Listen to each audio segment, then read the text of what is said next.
নমস্কার বন্ধুরা, পাম্পির ব্লগে আপনাদের সকলকে স্বাগত জানাই। আজকে চলে এসেছি একটা ডেজার্ট রেসিপি নিয়ে। এটা হচ্ছে ব্রেড, দেখতেই পাচ্ছেন। তো আমি ব্রেডের চারপাশগুলো এইভাবে কেটে নিয়েছি, এটা আলাদা করে ফেলেছি। দিয়ে এগুলোকে আমি বেলুনের সাহায্যে পাতলা পাতলা করে বেলে ফেলেছি। তো রেসিপিটা শুরু করা যাক, চলে আসুন।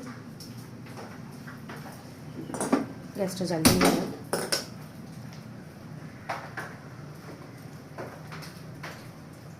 দিয়ে দেবো এর মধ্যে 1 চামচ পরিমাণ ঘি।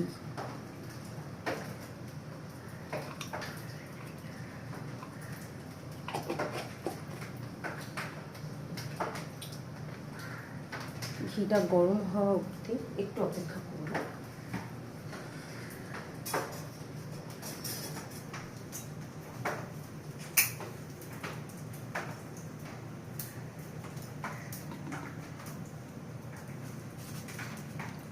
ঘিটা গরম হয়ে এসেছে, এই সময় দিয়ে দেব সুজি।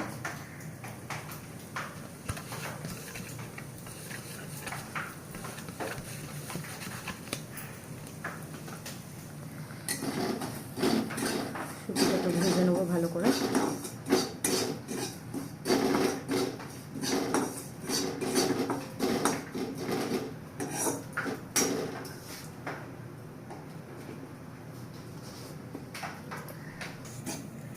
সুজিটা হালকা করে ভাজবো, যাতে ঘিয়ের কাঁচা গন্ধ বা সুজির কাঁচা গন্ধটা চলে যায়।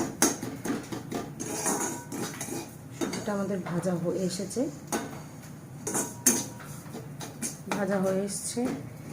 এই সময় দিয়ে দেব অল্প একটু দুধ।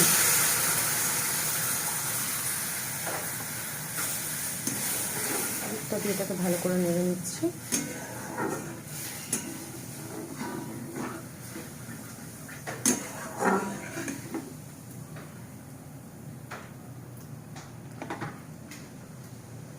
এবার দিয়ে দেবো এতে চিনি।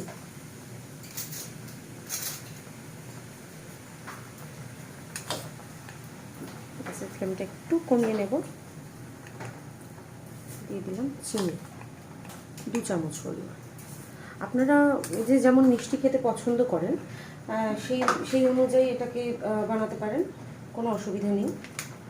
এবার দিয়ে দিলাম আমুল স্প্রের একটি ছোট প্যাকেট 10 টাকার। আমি 6টা ব্রেড ইউজ করছি, ওই জন্য আমি 1 প্যাকেট গুঁড়ো দুধ দিয়ে দিলাম।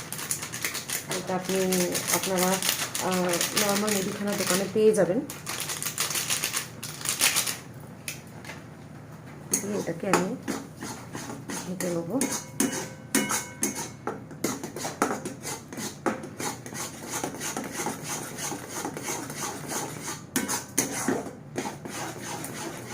ভালো করে এটাকে নেড়ে নেব। কেন দেখতেই পাচ্ছেন গুঁড়ো দুধ দেওয়ার ফলে দুধটা একটু দলা দলা পাকিয়ে গেছে।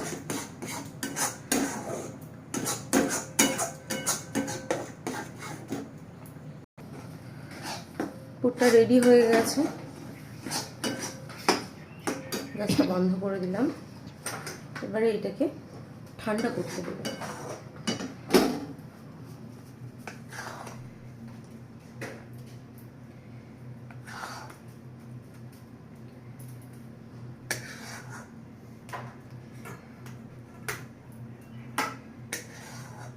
পুরটা যতক্ষণ ঠান্ডা হবে ততক্ষণ আমরা একটা প্রসেস রেডি করে নেব।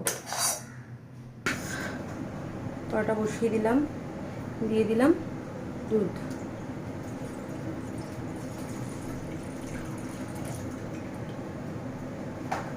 আমি এখানে টোটাল প্রসেসটার জন্য 1/2 লিটার দুধ নিয়েছি।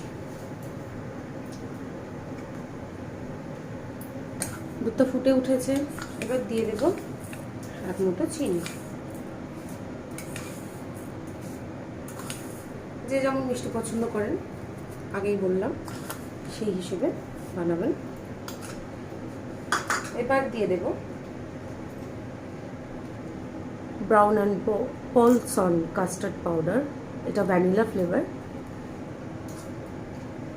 এটা দিয়ে দেব 1 চামচ পরিমাণ মতো।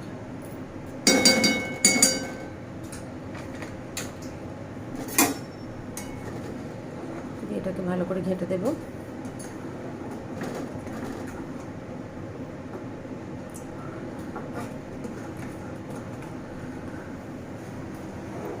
দুধটা ফুটে গেছে, রেডি হয়ে গেছে আমাদের মালাইয়ের রস। এবার গ্যাসের ফ্লেমটা বন্ধ করে দেবো।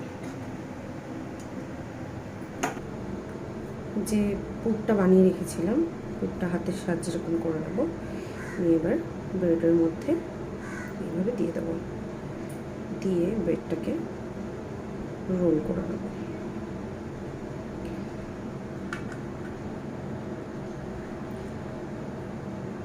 এইভাবে সব ব্রেডগুলোকে রোল বানিয়ে নেব।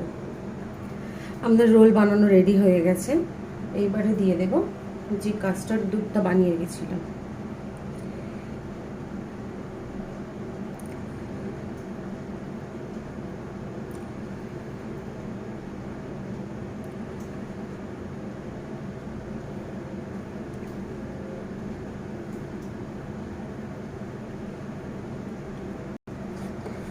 এবার দিয়ে দেব কিছু বাদাম কুচি। আমার কাছে কাজু বাদাম ছিল শুধু, তাই আমি শুধু কাজু বাদামই দিলাম। আপনাদের কাছে আমন্ড, পেস্তা, যার কাছে যেমন নাটস থাকবে নিজের পছন্দ মতন করে এটাকে গার্নিশ করতে পারে বা সাজাতে পারে। তো বন্ধুরা, কেমন লাগলো আজকে আমার রেসিপি? নিশ্চয়ই ট্রাই করবেন, আর জানাতে ভুলবেন না কমেন্টে যে কেমন হয়েছে খেতে। সবাই ট্রাই করে নিশ্চয়ই জানাবেন। তো এটা এখন ফ্রিজে যাওয়ার পালা। এটা যখন ঠান্ডা হয়ে যাবে তখন বের করে সবাই খাবেন, আমিও তাই করব। তো এখানেই ভিডিওটা শেষ করছি। যেটা আগে বললাম, নিশ্চয়ই জানাবেন কেমন হয়েছে খেয়ে, আর একটা লাইক কমেন্ট করতে ভুলবেন না, শেয়ার করতেও ভুলবেন না। Thank you, tata, bye by.